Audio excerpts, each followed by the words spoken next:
సూర్యాపేటలో revenue irrigation అధికారుల survey buffer zone FTL పరిధిలో ఉన్న వందలాది ఇళ్లను గుర్తించిన అధికారులకు శాపనార్థాలు పెడుతున్న మహిళలు. ఎవరైనా తమ ఇళ్ల జోలికి వస్తే గొడ్డలు తీసుకుని నరుకుతామంటున్న కాలనీవాసులు.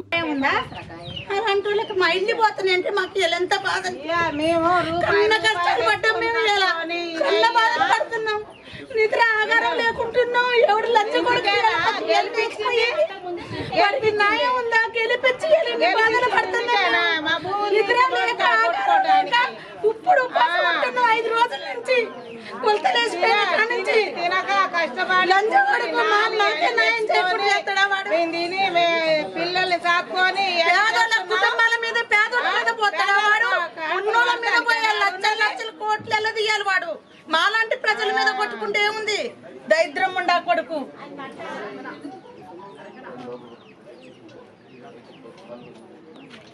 మా వీళ్ళందరూ బెల్లం కొట్లు రాళ్ళగా నిలబడరా.